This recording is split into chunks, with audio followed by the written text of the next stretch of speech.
Clear low. Easy, back it up, back it up, back it up, back it up, back it up.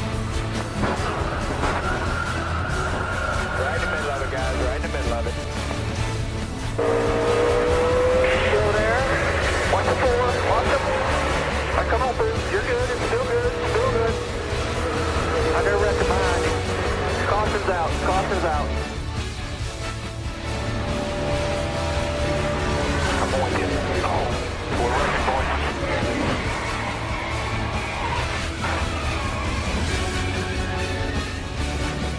Watching me, go low, go low, go low, go low, go low, keep coming there. Go low, keep coming low, watch them, watch them.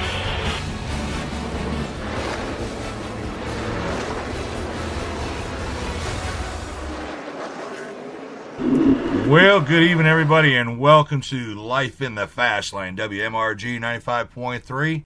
We are so glad you're going to be able to share tonight on this beautiful, beautiful, rainy Saturday night here in the Carolinas. But you know what? We're not going to let it bother us because we got a great show lined up for you here tonight, folks. Tonight's show is underlined from the good folks at the M1 Roofing Group out of Indian Trail, North Carolina. Show is also brought to you from the good folks at the U.S. Bonding Company out of Charlotte, North Carolina.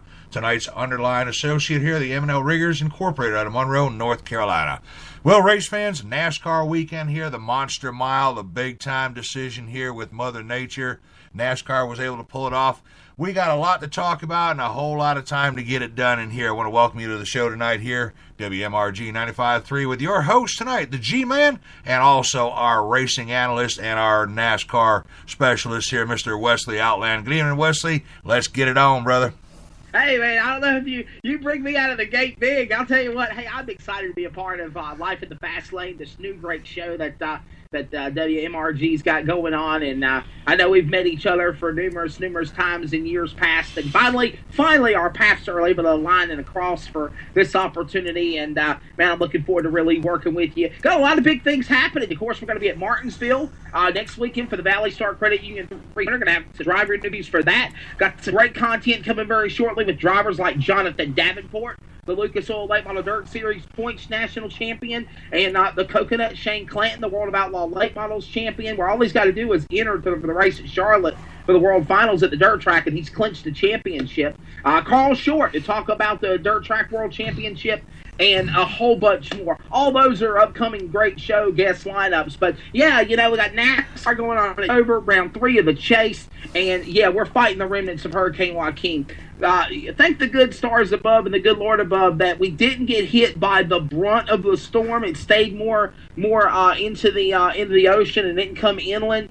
But we're all feeling the effects of it everywhere across the mid-Atlantic United States, up the northeast seaboard and down in the south. There's no racing going anywhere. It's like pig slop watching football today on television.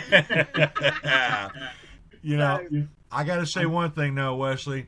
Mother Nature here, the drivers, crews, teams, they rolled into the Monster Mile Friday morning early, and from the time they rolled in until Thursday. They're rolling it Thursday, believe it or not, G-Man. Absolutely, and it was a touch and go with the weather from the time that they rolled into the Monster Mile. And, you know, this is the highlight of the show today here, Wesley, with Xfinity Hisense 200 down here at the Monster Mile. Yeah. You got to give credit to where credit is due, to NASCAR and to everybody involved with the Monster Mile, Wesley, with the gallant efforts that were put into today's race program. Even though we came in Friday expecting to drop a green and we waved the red, today was a whole different story. It was a new scenario, and, you know, you cannot take anything away from NASCAR. Wesley, bring us up to speed here about today's events at the Monster Mile. Well, of course, all of Friday's coverage got rained out, washed out. No way, not going to happen. See ya. And of course, in Friday's coverage, supposed to be in Sprint Cup practice, Sprint Cup qualifying. You know, the NASCAR K&N Series Championship Drive Server 125. That was supposed to be in yesterday. It all got washed out. So they turn around and they come back this morning. Believe it or not, G-Man, when we're in the sleep in the bed at 5 o'clock in the morning, they're on the racetrack with the NASCAR Air Titans and the safety trucks and the tow trucks, and maybe even going old school dirt track or short track style with the tow truck with the tires, slinging them back and forth to try to. No, I'm just kidding. To try to stop the racing truck. So, no, NASCAR's got a lot more updated equipment. But, however, back in the day, you would see track drawing done that way. I thought the coolest thing was I announced a race at East Carolina Motor Speedway, and I got there, and the promoter, Larry Lawrence, was calling me, and he's like, get to the racetrack. We are racing. I'm like, we don't have no blow dryers, not blow dryers for your hair. I'm talking about track dryers. Maybe I should have used that word differently. But, I get out there, G-Man, and you see these tow trucks, and you see, people's personal vehicles, and they got big chains strapped to them, and these big, big tires, and they're going around, and they're sliding them in the corners, and you're looking at them, you're like, I ain't going to touch that tire. Boy, that's smoking hot right there. Oh, yeah. So yeah, they had the track dryers out there and the NASCAR Air Titans, and they worked the track in at 5 o'clock this morning, and just to lose it. They lost the track 12, 15 minutes away before the command to fire the engines for the Drive Sober 125 for the NASCAR K&N Series. So they had another 2-hour delay. They had to work the track back in again. They did get the race in, but it was condensed. It was cut short. Let's see here. The winner of the event was, of course, the driver of Colin Cabre. Colin Cabre was the winner of the rain shortened Drive Sober 125 for the K&N Series. And shout out to a good buddy of mine, William Byron, was able to stay out of trouble, do what he needed to do, have a solid top 10 finish, and lock up the points needed to be the K&N Series NASCAR champion for 2015. So then they go into practice. Practice got delayed for the Sprint Cup Series. I know we're going to talk about penalties and all these other great things that are happening from NASCAR to drivers and teams and car owners later on in our show. But no practice. So one of the things that was going to be done in practice was Kevin Harvick was going to be benched 15 minutes for doing something on his car not meeting post a laser tech inspection at New Hampshire, or pre-race inspection. And so for that reason, NASCAR's now said, okay, well, we're going to penalize you at Charlotte next weekend for the Bank of America 500. When you come out for your first practice round, you're going to be suspended for 15 minutes. Really? 15 minutes? We'll talk about that later. I don't want to get off subject. Yeah, I don't want to get too excited too early in the show here. I'm only on my first segment of the show here, and I don't want to lose control so early. Yeah. I mean, there's, we'll talk about the penalties and suspensions and the restarts and all that good stuff coming up here a little bit later on Life in the Fast Lane. But basically, they got practice in. They got the race in for the NASCAR Xfinity Series. It was delayed. Getting started by like an hour. It had 2 periods of red flags because of rain. But on lap 121, 80 laps to go on a restart, Riggins Smith sailed to the front from the 4th starting position on the restart and capped off an 80-lap green flag run. And again, I reiterate, a 80-lap green flag run. What happened to these last-minute scenarios of late race cautions and shootouts and green-white checkers? We didn't see that today. We haven't seen that in a while. Well, in this case, the driver for Junior Motorsports picked up his 6th win of his career. And, again, first time on the concrete, led all 80 laps after that delay. And he held off great superstars like Kyle Busch and Denny Hamlin. So, hey, awesome race this afternoon at Dover. Absolutely. And you know yourself, Wesley, the Monster Mile is a non-forgiving racetrack when it comes to restarts. Over the years, Dover International Speedway has a reputation of being probably one of the hardest tracks sometimes on a restart, especially out of lap number 2, coming down the straightaway under the walkover turn and down through that back area. It is a non-forgiving racetrack on a restart down there. Concrete surface changes, and there's opportunities for drivers to bobble, we may say, under pressure at the Monster Mile. But again, hats off to Reagan Smith, 80-lap charge to the finish. And again, the race was cautioned not only by Mother Nature, but caution flags throughout the race here. Anytime you have a restart at the Monster Mile, Wesley, whether it be from rain delay, caution flag, or whatever, there's a little bit of an intimidation factor that sets in with a leader of a race, especially making a hard charge from mid-pack or wherever it be to the front, knowing that you still got possible, fuel issues to deal with here, track conditions that could change on you, lap traffic. I mean, there's so many things at the Monster Mile that you got to take into consideration. But the Junior Motorsports team did what they were supposed to do today, Wesley. They came out there with the guns loaded. They had a game plan they put into action. Reagan Smith came through with the victory for Junior Motorsports. Congratulations to them. And as far as the after the victory lane commentary and celebration, I think that commentary right there speaks for itself, Wesley. Yeah, definitely. You're 100% correct on that. And of course, here is the commentary that G-Man's talking about. Victory Lane, NBC Sports Network gets the credits, and it was Marty Snyder talking with Reagan Smith.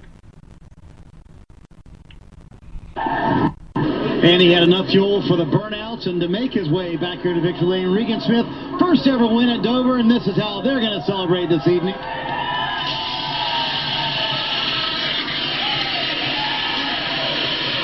The man who at the red flag told me, I don't know if I have anything for the Gibbs cars. How did you get it done, first of all, and how key was that restart in getting the lead? Well, the restart was huge. Whoever got out front seemed to have a pretty big advantage, and I knew that the fire alarm service Chevy was fast. I didn't know it was that fast, so I got out front with it. I'm like, man, Denny's giving me everything he's got right here, I think. And then I noticed when they started saving, so we started saving a little bit, but I wanted to give myself a little gap there to not have to worry about him too much. I can't say enough about this team, these guys. Jason Burdett's come over here this year, and he's done a phenomenal job, not only with me as a driver, but with this group of guys. And, I can't praise him enough and thank him enough for that. Junior Motorsports gives us fast race cars. We've worked really hard all year to get the speed where we want it to be. Started off with it early, we lost it in the middle part. I feel like we're really starting to get it back right now. And fire alarm on the car. They haven't been on the car for a win in this company yet, so that's really cool. I got to say hi. I forgot last time. I wanted to say hi to Megan and Rhett at home. I got a pretty cool little toy for Rhett's room now to put up there in there, so I'm pretty excited about it. Miles the Monster is always nice to have in the house, isn't it? How does this change the championship picture for you? Because now the number seems much more doable. And a few months ago, you were telling me, we're Hail Marys only. You're back in it, do you think? I mean, today wasn't a Hail Mary. We came from the back to the front and just had a fast race car. So if we can keep doing that every week, another win or two here or there, I don't know what's going to happen. But all I know is we're going to work hard. We're going to try and keep doing that. I'm trying to figure out some things for next year. So wins never a bad thing going forward. And, we're going to have fun. We're going to drink a lot of Dale's Pale Ale tonight and go have some fun. And when you're building the resume, if you put it in victory lane, usually that tends to help. Nice win for Regan Smith here at Dover. Yeah, and again, that's Marty Smith, again, from NBC Sports Network, covering the action there of the victory lane with Regan Smith, getting charged from fourth to first during the last restart after the rain delay. And again, went on to pick up the victory, past Kyle Busch and Denny Hamlin and leader Elliott Sadler on the restart. And he again staved up intensity pressure from everybody else and the whole Joe Gibbs clan of the top stars of Hamlin and Busch from those stables to have that Junior Motorsports driver win. And again, I reiterate, G-Man, he doesn't have a contract for next year. Dale Earnhardt Jr. and Junior Motorsports need to look at rehiring this damn guy. This kid's got some talent. He knows how to race. He knows how to get it done. They just showed it today. If you can take on the Monster Mile, the concrete oval that is Dover, never been on that track before, 80 laps right out of the gate, that's got to show the talent there. Absolutely. And, I agree with you on that. But here's the scenario that's going to play out right now, Wesley, and a lot of the race fans that may not have been following with Junior Motorsports here for 2016. Yes, I agree 100% that Regan Smith needs to have another look taken at him for his performance in today's race. Sometimes it's only one race, Wesley, that can make a determinant factor for a team owner to make that make-or-break decision. But after a press conference this past week here, Elliott Sadler and Junior Motorsports have teamed up with the One Main financial deal for next year in 2016. But now, is it possible, let's throw this out here on the table, is it possible for Junior Motorsports to possibly put another team together and take a second look at Regan Smith? Oh, no doubt about it. I mean, you can have up to 4 teams. They need to think about the decisions here, what they're doing. Again, Regan Smith has got some talent. He's won in the Sprint Cup Series before. Yep. Let's not, he's no slouch. I'm not taking anything away from Elliott Sadler. Elliott Sadler's a great talent from Emporia, Virginia. He's had great accolades, and he's trying to gun for that NASCAR Xfinity Series championship. And, well, if you can't get it with the team you're there, join the other competition. So, maybe he's got a chance with Junior Motorsports. Dale Earnhardt Jr. and Elliott Sadler have got a great friendship with one another. Not taking anything away from that. But look at what Regan Smith is doing. He's under the gun here. He doesn't have a contract for next year. He's won his 6th race in his career.